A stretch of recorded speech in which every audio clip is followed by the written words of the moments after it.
Today's daf we're going to be learning is Bava Metzia daf Kaf Hey. From Sameach to everybody. Today's daf is dedicated in memory of Eli David Garfinkel of the Duv Divine Commando Unit, who was killed on Friday. We're going to get started with the Mishna at the bottom of Kaf Daled Amud Bet. Elu chayav lachris. Okay, this is the parallel Mishnah to the previous Mishnah. We saw the first Mishnah had all the things that you do not have to return. Hare elu shalo, you get to keep. And now we're going to see all the parallel cases. So we have matzah perot bikli. Instead of fruits scattered, we see fruits in a vessel. That's already a siman, right? That's something that is identifiable. Someone can say, oh yeah, I lost fruits. Oh, well, what was it? It was in a vessel. And the vessel itself, oh kli kimochu. If you just have a plain vessel, also you can say that already has a siman. Okay, any vessel, the assumption is there's some sort of identifiable feature. Ma'ot bekis, money in a money bag, or kis kimochu, or just the money bag itself. Tzibure perot, a pile or piles of. Actually, it's piles of fruits. We're going to talk about whether it's really one pile or piles plural. Right now, the text that we have in front of us says piles of fruits. Tzibure ma'ot, piles of money. Shlosha matbeot ze al gav ze. 3 coins, one on top of the other. We're going to have to figure out what exactly is this case. I have show and tell today. I brought a whole pile of coins and we'll play with them and we'll see what we can do with them. Okay. These are the bundles we saw in the private domain. If you remember, I hope I didn't say rabin. If they're bundles in a private domain, we already talked about this. It could be because, right, siman asoli dares is not a siman, right? If they're going to be trampled, but these won't get trampled because they're in a private domain, or maybe it's the location that you use. Kikarot shabalabayit. What if you have loaves of a home, a private home, as opposed to bakery loaves? We talked about this already also. If you have strips of wool that are taken from not mimedinatan, which again, we had different explanations, but perhaps it meant, right, in their raw form or so, and this is already once they're processed in the house of the person who's, the person doing the work on the wool. Kadei yayin v'kadei shem, and this already we had a whole discussion about also. If you have barrels of or jugs of wine and jugs of oil, you have to announce those. Why is that? So we had a whole thing, whether it's because they have a seal on them, and then we said, well, even a seal might not be a siman, but it might be you had a seal before everyone else put their seals on. It was before the time where generally, where the people would sell it in the market, and therefore other ones weren't sealed, but yours were sealed. Okay, now those already we discussed. We're now going to deal with the first cases. And what we're going to do in a lot of today's daf, first of all, we're going to get to a Mishnah which talks about a third category, okay, which is a little bit weird. What do you mean? We have category 1 is you can take it for yourself. Category 2 is you have to return it. What could be not that and not that? We'll have to see. And then I'm going to do through most of today's daf is bring Tanaitic sources. So there clearly were a lot of different Tanaitic sources that were floating about that people were quoting about these kind of topics. Perhaps, as we said before, there's so many cases because this was so real life, right? This was happening all the time. People find lost items. And sometimes we're going to raise contradictions from Tanaitic sources. The first Tanaitic source we're going to bring is actually going to prove an inference we're going to have from our Mishnah. Then we're going to bring a second Tanaitic source, which is going to contradict that. So first, let's infer something from our Mishnah. The reason, right, sounds like the Mishnah is saying, because you found the fruits in the vessel and the money in the money bag, but it sounds like if you found a vessel and next to it you found fruits, or you found a money bag and next to it was money, you could take it because you don't, right? We have no way to know that it came from this vessel. Remember, the vessel has a siman. We know we can tell, we can figure out, you can give us identifiable features that this money bag is yours, but you can't prove that the money next to it was yours because it wasn't in the bag. So that's an inference from our Mishnah, because our Mishnah only said if it's in the bag, if it's in the basket, but if it's not in the basket, then no. Well, taninu lahad de tanu Rabbanan. This, in fact, can be supported by a braita, this inference we have from our Mishnah, because it says matzah kli ulefanav perot, and in front of the vessel are fruits. Or kisu lefanav mo, you have a money bag, and in front of it is money. Hare elu shelo, you can keep it. Only if mixatan bekli mixatan lagabe karka, if some were on the vessel and some were on the ground, mixatan bekisu mixatan lagabe karka, some were in the money bag and some were on the ground, then chayav lachris. But if it was all out, you wouldn't have to. So that supports the inference from the braita. But now the Gemara is going to say Raminu, but that contradicts the following source. If you find something that has no identifiable features next to something that has identifiable features, you actually have to announce it. You have to assume that if the thing that was next to it is yours, then the thing, right? If one of them is yours, then the one next to it must be yours as well. And that seems to what would be a davar sheyesh bo siman, like the money bag or like the basket of fruit. And then the fruits are next to it, says you have to announce it. So this is a total contradiction. We just said you don't have to assume that it came from inside and you can keep it. So, and the braita continues, ba bala siman benatalat shelo, if the person whose basket it was claims it with simanim and gets it back, well, they actually get to also get something that doesn't have the siman. So we have the basket, we have the fruit. The fruit has no identifiable features, but because one was next to the other, you get to keep the whole thing, right? As long as you can identify the basket is yours, you get to keep the fruits as well, which total contradiction to number one, the inference from our Mishnah, and number two, the braita, which supported our Mishnah, our inference. So we're going to have two options to resolve. We're actually going to have four in the end. Okay, Rav Papa and Rav Zevid, we're going to see them later also resolving contradictory sources. Amar Rav Zevid, lo kashya, it's not difficult. Ha bekuba bekitana, ha betzana uperi.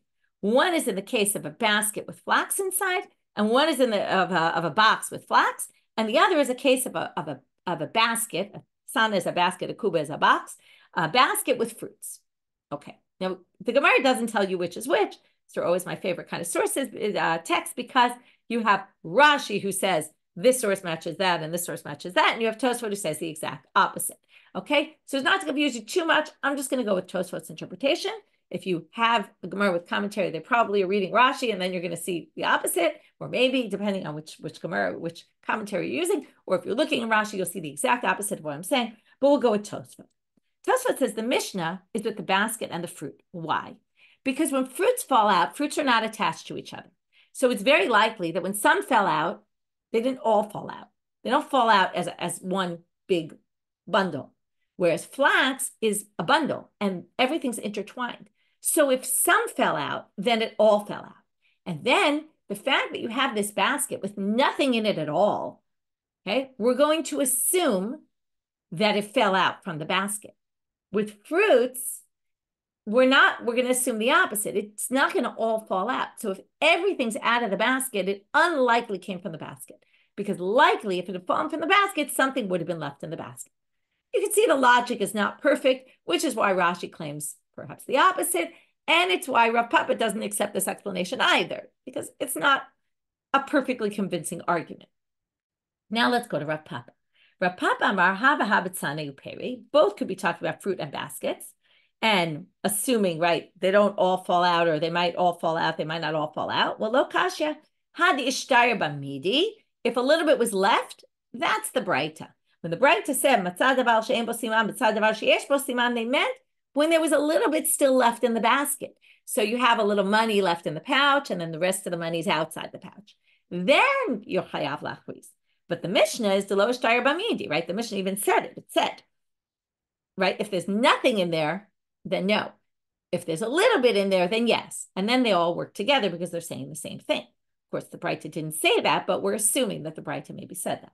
Sorry, I said the right braita 2 as opposed to braita 1. Braita 1, I said Mishnah. I meant the first braita, which went together with our Mishnah, explicitly distinguished between some and all. And then that matches exactly what we're saying, that the braita where it says nothing about whether it's some or all, we assume it must be some was still left. Another option, ibait ema, there's going to be 4 options altogether. Ha de lo ishtayr b'midi. Both are cases where nothing is left, or maybe there's more than 4. 1, 2, 3, 4, 5. Sorry, there's 5 explanations. Ha de lo ishtayr b'midi. Both are cases where nothing was left, because the braita mentioned some or not, right? The first braita said, if there's nothing left, then, right, once there's nothing left, you don't have to return it at all. And the second braita said, when there's nothing left, you do have to return it. So how could this be? Lo kashya had mahadre ape legabe pere, had lo mahadre ape legabe pere. Well, when I like to look at it, you have to be a detective. You have to look for clues. So right? The first clues we looked for was, what was it and would it all have fallen out? Would it not have all fallen out? Now we're talking about, well, nothing's in there anymore. The question is, how do you find it? Was the opening of the vessel facing the fruits? Or was the opening of the vessel facing the other way and the fruits were on that side, okay? So if that's the case, then you can assume they didn't come from there, right? And then you don't return it. The second braita was where the opening was facing the fruits and then you would have to return it, assume that it came from there anyway. Again, each one is building on the previous. You can say, no. Both are cases where it was actually the spout of the basket was pouring toward, the fruits. But lokasha, but was there a rim? Now, if there's a rim, then you assume that if there's nothing in the basket, right? And this is maybe what we thought, right? We said likely everything fell out or likely not everything fell out. Well, it depends whether there was a rim or not. If there was a rim, then if fruits fell out, probably some would have remained in the basket. And therefore, if there's nothing in the basket, looks like it didn't come from the basket. But if there's no rim and all the fruits are out of the basket, it's likely that everything, first of all, right, remember, the opening is facing toward the fruits. And therefore, right, by the way, it doesn't always have to be the opening. It could just be, the whole basket. The opening doesn't mean there was a spout. It could mean just the whole opening of the basket as opposed to the whole opening of the basket going that way and the fruits that way. So if it's facing and if all that, right, then if it has no rim and nothing's inside, that's the second braita. You still have to return it because you assume it came from there. But if it had a rim and nothing was left inside, that would have prevented everything from falling. It doesn't make sense. It fell from there and everything really fell out. Okay, that was a lot of different attempts to resolve this contradiction between, again, inference from our Mishnah and braita number 1 versus braita number 2. Next source, groups of fruits, groups of money, right? So we have piles of money, piles of fruit. So now the Gemara says, can we infer from this that, right? We assume you must have to say, I had 3 piles of fruits, okay? Because it says piles of fruits. So it must be, that numbers, how many is a siman. And that was something we discussed before. We actually proved it from a case where we saw mishkal, weight was a siman. So then we said also number, amount would be a siman. So could you infer this from this Mishnah? And then we know for sure, minyan have a siman, it would be a good proof. To which they say, no, tnei tzibur pegel. Maybe it just means 1 pile of fruits. Okay, it doesn't mean there were 3 piles of fruits. You left a pile of fruits. So then, okay, well, how do you identify it then? So Shmat Mina, it sounds like you're saying makom have siman. Now we know there was machloket Rabba and Rava. Is makom, is location siman or not?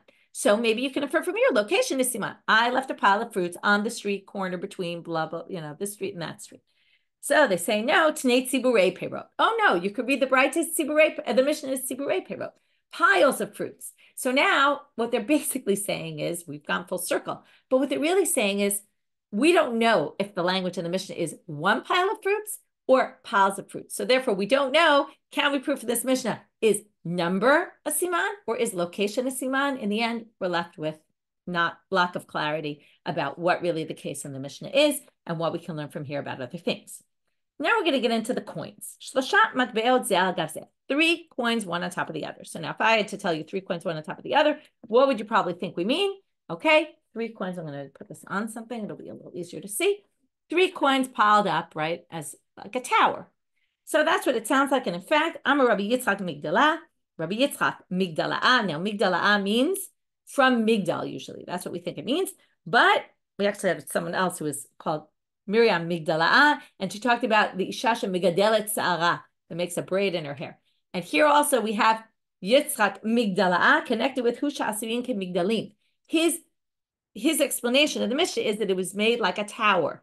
And perhaps he got his name, the Maritz Chayot claims, he's an Achron, he claims that he got his name from, he was known for this shita, this thing. And then some people, you see it, there's actually a funny one, is Rav Zuhama, because he talks about Zuhama. Okay, it's funny because Zuhama is like dirt, and we'll actually see a source about dirt. Yes, and Miriam Migdalah, some people say is Magdalene. Yes, that's true. Also, there's all sorts of things to be said about her for another day. So now, Tani Nami Hachi, and here's a braita to support this.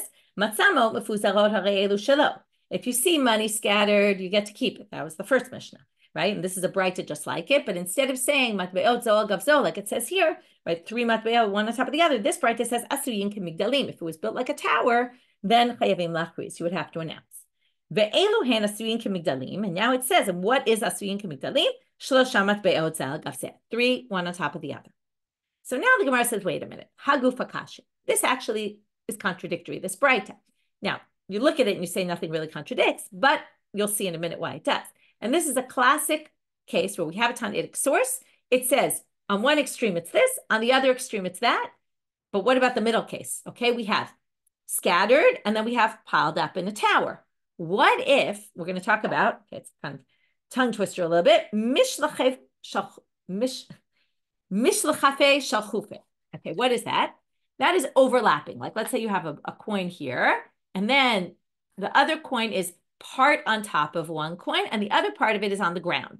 Okay? And then you have another one overlapping, so what if you have 3 coins overlapping each other? Each one's on top of the other, but also on the floor. Is that, it's not a tower, but it's also not scattered. So where does that go? So haguf hakashya, this contradicts itself. If they're scattered, you can keep them, which would say, if they're overlapping, you would have to announce it. But in the seifa, in the second part, it says, only if they're asuyin k'migdalim, if they're built like a tower, you have to announce, which would sound like if they were overlapping, you would get to keep them. So what do we do with this middle case? Tana, so they said the Tana really meant as long as it's not in a tower formation, anything less than that is considered scattered. So the mishlachafe shalchufe, the overlapping, is considered scattered. Okay, and then that's all included in that explanation. Amar Rabbi Chanina. Lo shanu ela shel shlosha machim. We're now going to have a statement of Rabbi Chanina that we're not going to really understand. It's going to take us a little while till the Gemara figures out what this means. So he says this is only if this tower is made up of coins from 3 kings. Okay, right? You imagine the kings each had their own currency, or it had kings' faces on them, right? Often you have images on the coins. So if they're coins from 3 different kings, then you would have to announce it.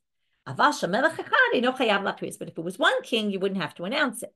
It wouldn't be a siman. So hechidami, what exactly is this case? If it's really piled up one on top of the other, like we said, then theoretically it shouldn't matter if it's 1 king or 3 kings, right? It shouldn't make a difference. Even if it's 1 king, you would still have to announce it. If it's not piled up, then then what's the difference if it's 3 kings or not? It's scattered money, right? Okay, I actually brought some different coins. Okay, so if we had scattered money of different types of coins, okay, here's our scattered money, right? It wouldn't matter if it's 3 kings or 1 king, it doesn't make a difference. So they're going to say the following: 3 kings doesn't really mean 3 kings. What really Rabbi Chanina meant to say was this: Lo shanu ela shel melech hakad ke'ein shlosha malachim. It's 1 king that's like 3 kings. Okay, what does that mean? That's done like a tower. In what way is it a tower? Not like we saw before, where I put 3 coins of the same coins, one on top of the other.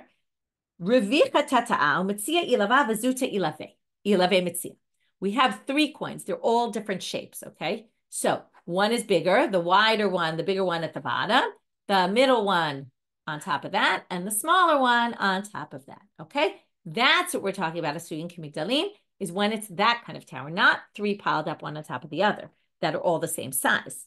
And then they're going to say, because that's when really you must have left it, because it's done like this cone-shaped tower. Then already it's really like a unique formation.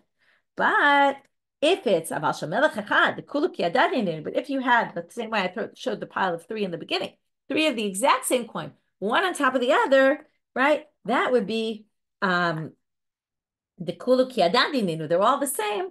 Even though they're piled one on top of the other, you could easily say hare elu shelo, because imer is that you get to keep them, because imer itramuye itrame ubahade hadade nafil. You could say it just happened to be that you had these 3 coins, they fell one right on top of the other. Okay, that's not a unique formation. You can argue with this, but that's what Rabbi Chanina says. And then Rabbi Yochanan does argue with this. Rabbi Yochanan says, no, this kind of formation, both these formations you have to announce. Okay, and he says, now, my machris. So what do you announce? And this actually was something we saw before when we talked about the documents. If you remember, they said, what do you announce when it comes to documents? And then we said, we quoted some sugya about the coins, and that's quoted this sugya. My machris, minyan, if it's minyan, like how many coins? Well, my iriat tlata, filu treinami, then you could say it was a pile of 2 coins. So why did it have to be 3 in the Mishnah? It sounds like minimum 3. Amar Ravina, tiva machris. No, because they announced, what do you announce? You say, I found coins. So now, if you say, I found coins, then we're going to basically say that you have to come and say how many, but 2 doesn't count because I said already 2 because coins is 2. So you would have to say, oh, I left 3 coins. If it's less than 3, then that's not a siman at all because I already said it's at least 2. By Rabbi Yirmiyah. Now, Rabbi Yirmiyah asked the classic Rabbi Yirmiyah question, Kishir Mahu. What if it's in a circle formation? Okay, we have, all the coins are flat on the ground. I don't need to show you this, in a circle shape. Or Kishura, they're in a straight line. Or Kechatsuva, what if they're in a triangular shape? Or Kisulam Mahu. Okay, what's Sulam? Sulam is that they're overlapping like a staircase, basically. Okay, that they're mostly one on top of the other, but a little bit, right? A little bit angled, okay? So we basically go up a little and to the sides, like steps, basically. Very easy to visualize. Shot me a chada. So they said, well, at least one of them we can have an answer for. Now, this is debatable, and you could try it at home and see if you can succeed in doing this. And if it's really true, some people actually don't have this line in the Gemara at all, which makes sense because it's not exactly perfectly clear. But at least one of these questions of Rabbi Yirmiyah, we can have an answer. Amar Rav Nachman, Amar Rav Ravua.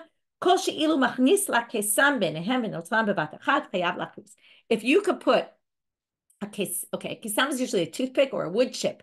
I assume they mean something like a popsicle stick. Okay, so if you have a popsicle stick at home, you can try it. Rashi claims that this teaches you the sulam one, that you could actually put a popsicle stick underneath here. And okay, here you can see if I use my finger, it's not exactly working so well. And right, and here we go. Okay, and it'll balance and it'll stay and they won't all fall. So that would teach you about the sulam one. It wouldn't teach you about the others, but it would teach you about the sulam. That's what Rashi claims anyway. Tough to understand if that's really true or not. Okay, moving on. By Rav Ashi, turning now to Amabet. Kavnei beit kulis mahu. Okay, what if it's kavnei beit kulas? So we'll see what that is in a minute. The Gemara is going to explain.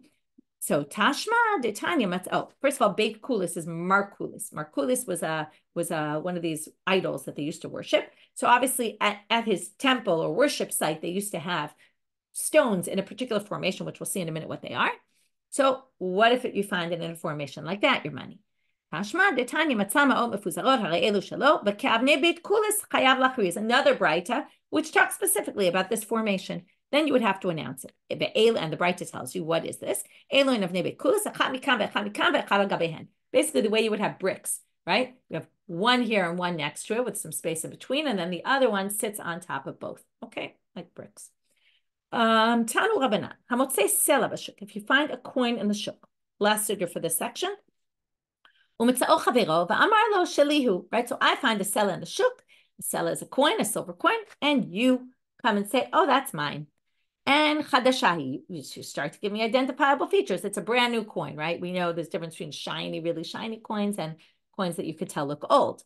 Neroniti, Rashi says Neron. Neron was a Caesar. It was from the Roman Emperor Neron. Shamelach Polonihi. It had the picture of, Eisenhower on it or something like that. Lo amar klum. Okay, that does not count.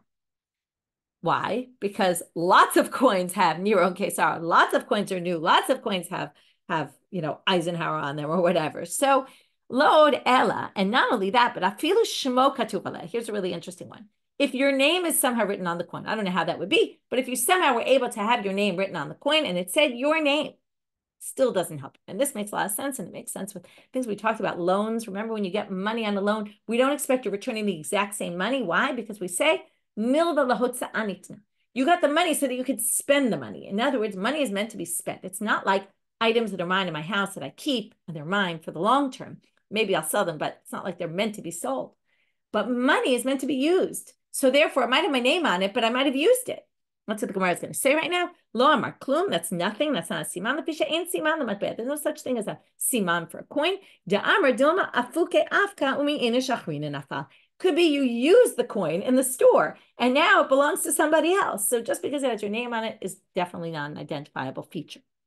Okay, now we get to the next Mishnah. The next Mishnah talks about items that are, they're not considered ownerless.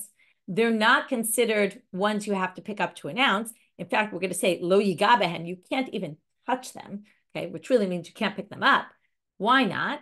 Because they're not even considered lost items. Okay, now our Mishnah is going to discuss cases where it's not exactly clear, okay, whether they're lost items or not, because they're left in a place that we're going to call chatzi mishtameret, which means it's somewhat protected, but not fully protected. So we're going to have to assume that maybe you left it there on purpose, which means it's not a lost item. And the Rambam has a really good explanation. At the beginning of the 15th chapter of Hilchot Gzelav Avidah, okay, first he discusses theft, then he goes to lost items, which is interesting in terms of the order of the Gemaras here, right? We finished with lost items, with stolen items in Bava Kama, now went to lost items. So he says the following, I'll read it to you. It's the first halach in chapter 15. If you find an Aveda, bein sheyesh basiman, bein she'en basiman, if you found it derech hanachah, if it was placed there, asur ligaba, you can't touch it. The Rambam adds that it's even if it has a siman, and this there's a big debate about. Our Mishna, and clearly from the Gemara, they're talking about things that don't have identifiable features, and you'll see why in a minute. The Rambam's going to actually quote something we're going to see in the Gemara later, why that is. The Rambam adds, even if it has a siman, I can't take it. And that is a debatable point. But we'll read it and we'll see. So he says, because Shema Ba'alei nichu Hasham, ad she'yachzaru la. In other words, maybe they put it there and they plan to come back for it. V'im yavo litzlena. Now, what's the problem? So what? Okay, maybe they left it there, maybe they didn't. I'm worried maybe someone will take it, so maybe I have to take it. Now remember, the Torah says, lo tuchal litalem, you can't ignore it. You have to help this person find this lost item. So maybe it is lost. So why can't I pick it up? Well, the problem is if it doesn't have a siman, and this is why the Gemara makes it clear, it doesn't have a siman. If it has no marking on it, then I basically made the item lost to you because you'll never be able to claim it from me. Once I pick it up, you can only claim it if you bring some siman. You say, oh, it looked like this. But if it has no siman on it, then I'm basically causing it to be lost to you forever. And it might not have even been lost in the first place. You might have left it there. That's problem number one. Adds the Rambam, which I said, this doesn't come up in the Gemara, and it's a debatable point here. But the Rambam claims, if it was davar sheyesh bo siman, still I can't pick it up. Why? This is, I think, something we think about a lot when we find something on the ground. You find somebody's keys. So you think, should I take them or should I not? Because maybe either they lost it, but they remembered, where they walked, and they're going to come back looking for it. Now, if I take it, they'll go back looking where they lost it and they won't find it there. And then the problem is, right? They're going to have to figure, me and that person are going to have to hook up at some point. That's a pain in the neck. Could take them days, weeks, months till they find me. So that's also a tircha. So if you think that someone actually put it there on purpose, then you really shouldn't pick it up at all. Okay, that's what the Rambam says, whether it has siman, whether it doesn't have a siman. Again, the Gemara is going to say we're talking about where there's no siman. But the Rambam adds this other element. And then we'll talk about one more element in the Rambam in a little bit. So another debatable point that he mentions in that halacha. So what are these cases? Matzar achar hagafa. You find it behind a wall, a wall made of wood. O achar gader, like a fence, a wooden fence. O achar gader, or a stone wall. Gozalot makusharim. What did you find? You found these chicks that were tied to each other, which means they can't fly. Okay, their wings are tied down, they can't fly. Or you found it on the path by the fields. So these are places that are sort of protected, but sort of not. You cannot touch them. You find a vessel in a garbage dump. Okay, now garbage dumps in those days, we actually mentioned this before also. Garbage dumps were different. They were left there for long periods of time, or there were some and others. We'll talk about it based on contradictory sources again. So if you find it in a garbage dump, if it's covered up in there, then you can't touch it because it's very likely someone was hiding it in the dump. But if it was out in the open, everyone could see it, then you have to announce it because you have to assume it accidentally fell there and the person didn't realize, and then you have to return it.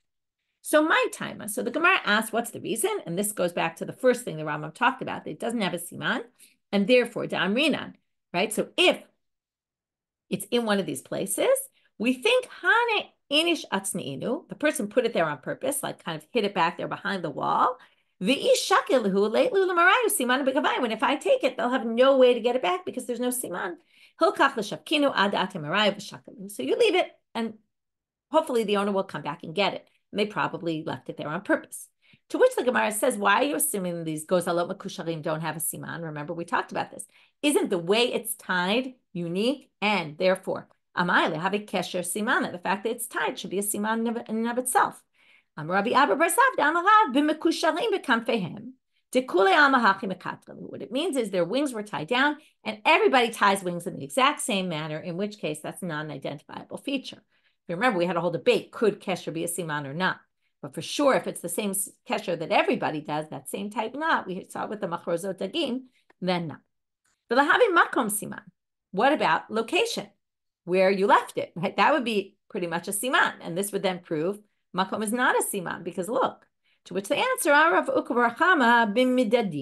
it's where they can jump. All right, if you tie down their wings, but they can still move, they could hop from place to place. So Gemara says, well, even madadin, wait a minute. If these guys can jump, and you think someone left them there on purpose without tying them down to the location, well, then it must be they came from who knows where. And nobody would leave it if it can move from place to place. The whole idea is that, right, if these chicks can jump and hop and move from place to place, and nobody would have left them there to come back for them, because when they come back, they're not going to be where they left them. So that doesn't make any sense. And then again, the whole question is, I'm a detective, right? I get there, I have to figure out what clues do I have at my disposal. If they're hopping around, and that's, if we say they're stable, then it means makom is a siman, really, and you should be able to get it back based on location. And if you hold location works as a siman, and if they're hopping and the location can't be a siman here, well, then maybe it's an indicator that you didn't leave them here because they're hopping. So maybe I could take them, to which the Gemara says, well, that's the whole debate. We don't know which it is.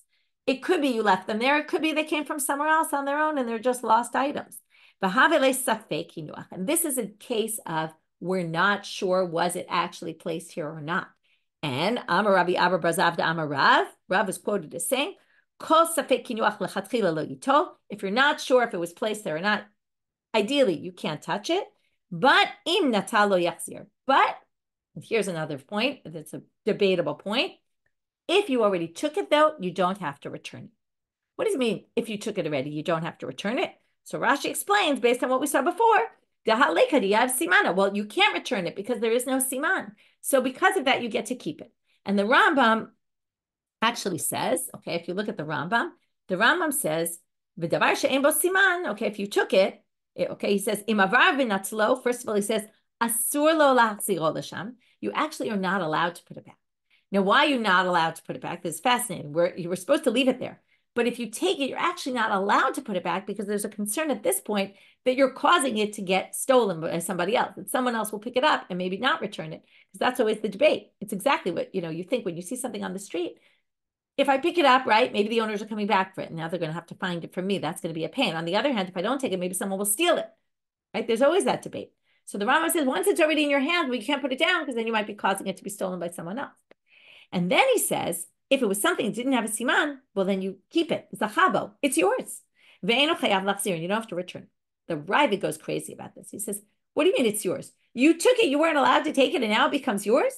The Ravid says, well, we understand, if I picked it up and I wasn't allowed to, it's mine, right? We understand it can't be yours because there's no siman, so you won't be able to ever get it back. But he basically says, okay, the Ravid likes to argue with the Rambam a lot. He says, this doesn't make any sense to me. She is a kebolatzmo, that after you did something forbidden, now you're going to get it for yourself. Now the Rambam does make sense to a certain extent because it's only a suffix. It might be a lost item and it doesn't have a siman. So there's logic to saying once you did it anyway, but the Ravid doesn't like that. He says, you have to leave it till Eliyahu comes. You can't use it. It can't be yours. It just gets stuck on a shelf in your house, right? Never to be touched. So there's an interesting debate about whether you can actually use this item or not. Very fascinating.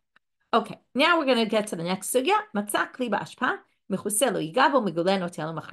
And here, by the way, is one of my most favorite sources in the Gemara. Okay, it's a Rabbeinu Hananel commentary on one of the words in the Mishna that's in the braita that's not clear. In the Gemara that's not clear. And it's very funny, but we'll get to it soon. Urim minhu. So now this source about finding in the garbage, if it's covered, you assume they hid it. If it's uncovered, then you have to return it because you assume it just fell there and the owner wants it back. Uriminhu, matzakli tamun ba'ashpa notel machriz, shaken derech ashpa lefanot. So the Gemara, the braita now says that they quoted, if you find something tamun, hidden in the garbage dump, which according to our Mishna means leave it there, don't touch it. One of the same category as our Mishna. But here it says take it and announce it, because derech ashpa lefanot, because garbage dumps get dumped. If that's the case, basically, if you leave it there, it's going to get lost forever. Like nowadays, right? If you put something in the garbage, that's it. You'll never see it again. So, Amar Rav Zevid lo kasha. Rav Zevid says this is not difficult. It depends what it is. Ha bekube bekase, ha besakide behemnik. So, kube bekase are jugs and glasses. Now, you don't usually accidentally throw a glass in the garbage, right? That's not something that accidentally falls in the garbage. But a sakin, a knife, or hemnik, which we'll see in a minute, Rabbeinu Hananel, is a fork.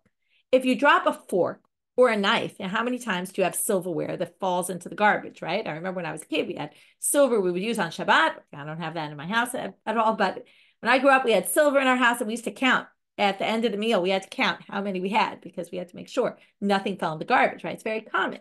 So basically, that's the distinction. Now, how do we know hemnik is a fork? So Rabbeinu Hananel gives us a description, and it's really funny because it's clear that he didn't use forks, and people around him weren't using forks. And if you had to describe what a fork is in words, this is how you would describe it. So we're going to read Rabbeinu Hananel because I just think it's hysterical. Perush haminik. Okay, Rabbeinu Hananel is in very small writing on the side of the Gemara.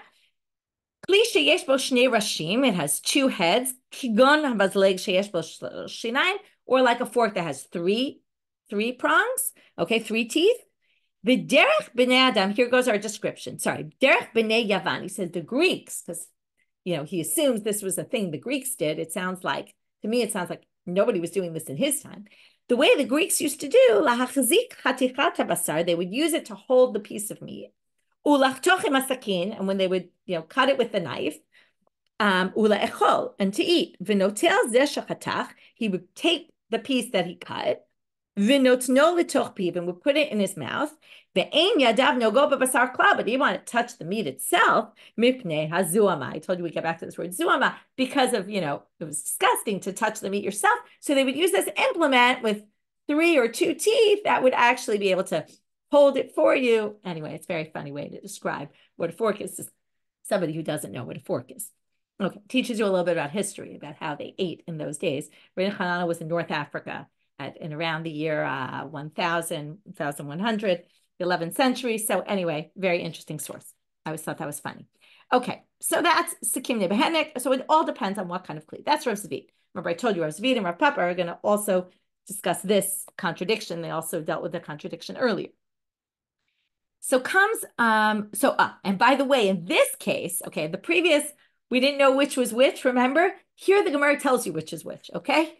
Even though this was more obvious. Bekube vekase lo yiga, okay, if it's the bigger implements, you can't touch. But if it's the smaller items, you have to pick up because, again, people often drop them by accident into the garbage, whereas they don't drop jugs and glasses. Rav Papa Amar, hava kube bekase. Okay, forget the sakin v'hemnik. We could be talking about big vessels. But lo kasha, it all depends on what type of garbage it is. There's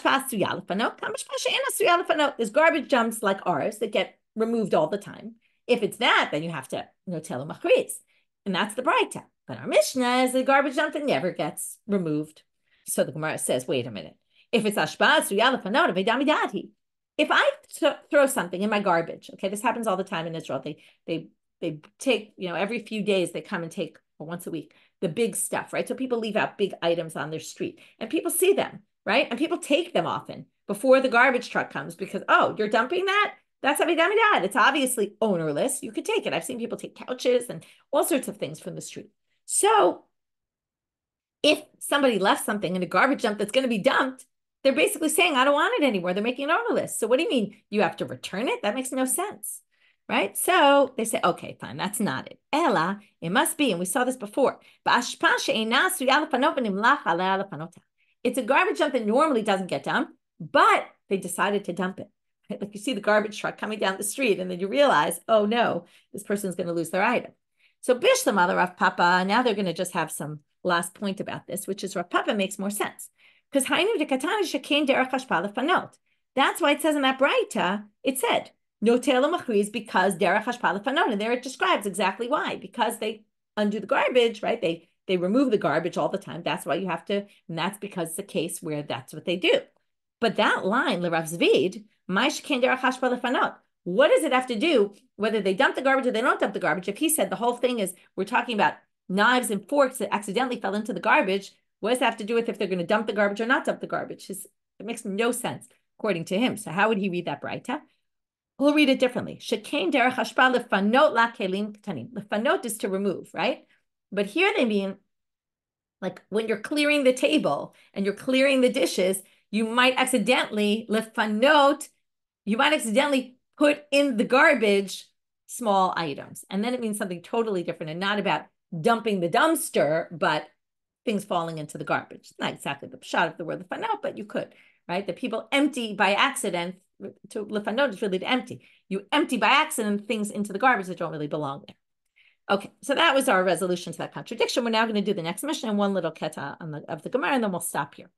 Matzah begalu b'kotel yashan. If you find something, we're continuing in these topics. If you're finding something in some weird place, you find it under a pile of rubble or in a wall. Okay, in the wall, they used to put things in the wall. I think it was a story in Bracha where someone put his tefillin in the wall when he went to the bathroom or something. So they used the wall to put things in. There were holes in the wall, indentations in the wall. So you find something in an old wall. You can assume it was from a long time ago. The owner's not getting it. The Gemara is going to say, why do we assume it was from a long time ago?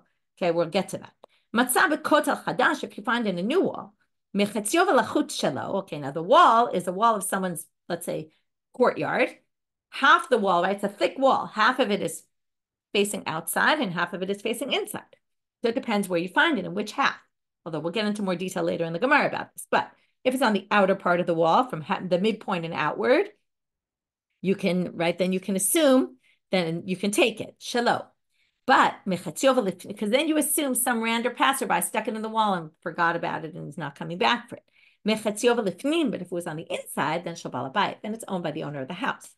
But if it was a house that went through a lot of rentals, and then you have no idea who put it in the wall, there is no one balabayit. So even in the house, you get to keep it. And the Gemara now starts. So now braita says, why in a kotel yashan, an old wall, do we assume that you can keep it? They say, because it probably belonged to the people who lived in Israel before we captured the land from the Amori, right? The Amori, the Prizi, the Chiti, all those 7 nations. So they say, I don't get it. Atu Amorim matznei, Yisrael lo matznei. Just because it's an old wall, right? So what? Jews didn't hide things in walls. It was something the other nations did. So they answer, we're talking about where it had rust and it was, right? Rashi says it's chaludat. It had rust. It was rusty. It was obvious it was old. In other words, a regular item, no, you can't assume it was old. It's in an old wall, and you have to add that it was very rusty. And then you can assume it came from a really long time ago. And then, again, Yegush, or, maybe it belonged not even to Jews, or even if it belonged to Jews, it was from a really long time ago. Okay, so basically, this daf doesn't need so much of a review, but we'll try to review just very briefly, which is we had all sorts of items first that you need to return. We talked about the different formations, what they need to be in, what makes it something that has a siman. And then, can we learn here from to other cases? Then we basically had a lot of Tanaitic sources that either added or contradicted, and we had to resolve them. Then we got to the second category, or third category really, which is not a lost item at all. So then all the laws don't really apply, and that's because it looks like it was placed. And even if you're not sure if it was placed, you have to leave it. And then we saw this interesting opinion of the Rambam, even if it does have a siman, you still can't, because that's a pain in the neck for the person who owns it. Especially if they left it there, it's very annoying if somebody comes and takes it and then goes announcing about it. But that was a debatable point. It seems like the simple reading of the Mishna is we're talking about things that have no siman, and then you have no way to retrieve them. Okay, and then we saw a bunch of cases, and then this last Mishna kind of distinguished between where you would find it and where it would fall. With that, wishing everybody a Purim Sameach and B'Sarot Tovot.